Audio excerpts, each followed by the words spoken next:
सुप्रभात मेरे कक्षा द्वितीय के प्यारे बच्चों। मैं केरला पब्लिक स्कूल से आपकी वर्ग शिक्षिका श्रुति वर्मा आज आप लोगों का फिर से ऑनलाइन क्लास में स्वागत करती हूँ। तो पिछली बार हम पढ़ चुके हैं हिंदी विषय में जो फर्स्ट टर्म का जो सिलेबस है वो हम पूर्ण कर चुके हैं। प्रथम अभ्यास से आपके इसमें हिंदी विषय में छठे अभ्यास तक फर्स्ट टर्म का सिलेबस है तो वो हम पूर्ण कर चुके हैं, है ना। तो उम्मीद करते हैं आप लोगों ने सारे अभ्यासों का जो है वो अपने घर में उत्तर पुस्तिका में सारे प्रश्नों के उत्तर को लिख लिए होंगे और फिर उसे अपने घर में याद भी करते होंगे, है ना, और घर में अच्छे से पढ़ाई भी करते होंगे। तो चलिए, जब हमारा सिलेबस पूरा हो चुका है तो अब आपको पता है कि सिलेबस पूरा होने पे हम क्या करते हैं, उस सब्जेक्ट का, उस विषय का हम रिवीजन करते हैं। क्या करते हैं? रिवीजन करते हैं। तो चले हम हिंदी विषय का जो प्रथम अभ्यास है उसका लोग आज से रिवीजन शुरू करें, ठीक है। कुछ दिनों में फिर आप जो जैसे फर्स्ट टर्म का सिलेबस पूरा हो चुका है उसी प्रकार आपको जो है आपका जो सब्जेक्ट पढ़ाई हो चुकी है ना, उसका टेस्ट लिया जाएगा, है ना। तो इसलिए हम रिवीजन करें और जो टेस्ट लिया जाएगा उसमें सफलता प्राप्त करें आप लोग, है ना, यही उम्मीद करेंगे आप लोगों से। तो चलिए, प्रथम अभ्यास में है सूरज आया। क्या है? सूरज आया। इस प्रथम अभ्यास का हम रिवीजन करेंगे। क्या करेंगे? रिवीजन। समझते हैं ना, दोहराते हैं, उसे याद करते हैं, है ना। तो चलिए आज से प्रारंभ करें, हम हिंदी विषय का प्रथम अभ्यास का रिवीजन करना शुरू करते हैं। देखिए, हिंदी विषय में आपको मैं जो है प्रश्नों के उत्तर लिखा चुकी हूँ, शब्दार्थ है ना वो सब भी लिखा चुकी हूँ और कविता को भी आप लोगों को याद करने बोली थी, है ना। तो आप लोगों ने कविता याद किया, अच्छी बात है, याद कर लिया, क्योंकि कविता ज्यादा भारी तो नहीं है, तो उम्मीद करते हैं आप लोग अच्छी तरह से इस कविता को याद किए होंगे। तो प्रथम अभ्यास में एक बार फिर से हम इस कविता को पढ़ लें और शब्दार्थ को, प्रश्नों के उत्तर को समझ लेते हैं, है ना, और इसका जो रिवीजन है यानी इस चीज को दोहरा लेते हैं ताकि हमारे मस्तिष्क में वो जिस प्रकार कंप्यूटर में टाइप करने पे छप जाता है उस प्रकार हमारे मस्तिष्क में वो हमेशा के लिए छप जाए। अगर आपकी टेस्ट हो, आपकी एग्जाम हो तो आप उसमें सफलता प्राप्त करें, है ना। चलिए, सूरज आया कविता को एक बार फिर से दोहरा लें।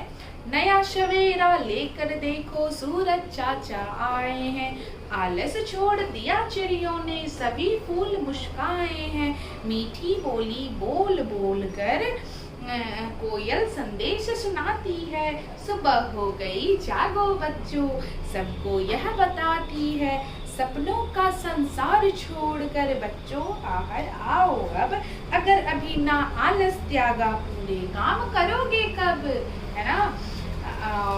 इस कविता में जो है आलस के बारे में सारा चीज बताया गया है ना, जो आपको मैं समझा चुकी हूँ पिछली बार है। तो आप लोग उम्मीद करते हैं अच्छी तरह से इस कविता को याद कर लिए हैं। अगर टेस्ट में आया तो आप लोग सफलता जरूर प्राप्त करेंगे, इसे सुनाएंगे, इसे लिखेंगे, है ना।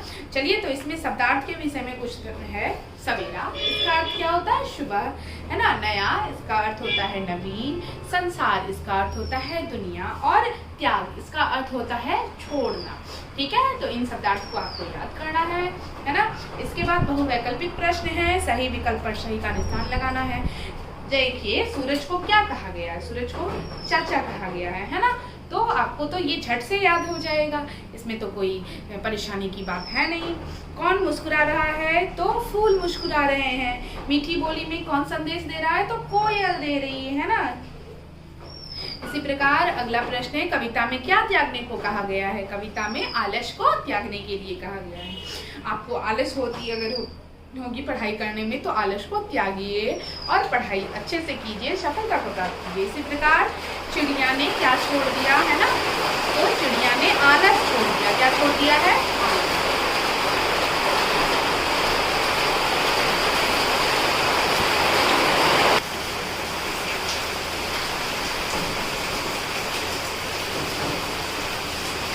तो चलिए बच्चों, हम पढ़ रहे थे बहुवैकल्पिक प्रश्न में प्रश्न संख्या 4 में कविता में क्या त्यागने को कहा गया है ना। कविता में आलस को त्यागने के लिए कहा गया है ना। इसी प्रकार प्रश्न संख्या 5 में है, चिड़िया ने क्या छोड़ दिया? चिड़िया ने आलस छोड़ दिया, है ना। इसी प्रकार अब प्रश्न संख्या 6 में जो है कुछ प्रश्न है उसके उत्तर जान ले। सूरज चाचा क्या लाए हैं? सूरज चाचा नया सवेरा लाए हैं। क्या लाए हैं? नया सवेरा लाए हैं। इसी प्रकार कोयल सबको क्या संदेश दे रही है? कोयल जो है वो सबको सुबह जगने का और आलस को त्यागने का संदेश दे रही है। इसी प्रकार प्रश्न संख्या 3 में है, बच्चे कौन सा संसार छोड़ बाहर आएंगे? बच्चे सपनों का संसार छोड़कर बाहर आएंगे, है ना। इसी प्रकार आपको दिया हुआ है प्रश्न संख्या 9 में नीचे दिए गए शब्दों का उनसे उल्टे अर्थों से मिलान कीजिए, है ना। कुछ शब्द दिए हुए हैं, उसके उल्टे अर्थों से उसको मिलान करना। जैसे नया, नया का उल्टा क्या होता है? पुराना, है ना। इसी प्रकार मेथी, इसका अर्थ, इसका जो है क्या होगा उल्टा शब्द? कड़वा। सुबह, इसका क्या होगा उल्टा शब्द? सुबह का शाम। काम का आराम, है ना। इसी प्रकार और भी कुछ प्रश्न है। घ नंबर में मुझे पहचानिए, कुछ चित्र हैं, इन चित्रों को पहचानना है ना। उसके बाद है छाटो बिनो, ठीक है। छाटो बिनो में क्या दिया हुआ है? कुछ मिलते जुलते शब्द हैं, उनको उनसे मिलते जुलते शब्द में लिखना है, ठीक है। तो इसे भी आप ध्यान में रखिएगा। तो हम किस चैप्टर का रिवीजन कर लिए? चैप्टर नंबर 1 का, हिंदी विषय में चैप्टर नंबर 1 का हम रिवीजन कर लिए। तो चलिए आज आपकी प्रथम अभ्यास की जो है वो रिवीजन हो चुकी है। अगली बार हम रिवीजन करेंगे दूसरे अभ्यास का, मीठी और गोलू के बारे में जो है ये कहानी, उसकी हम लोग चर्चा करेंगे, उसका रिवीजन करेंगे। तो आज आपका पहला अभ्यास का जो रिवीजन है वो पूर्ण हुआ। आप लोग अपने घर पे अच्छे से याद कीजिएगा, ठीक है। तो धन्यवाद।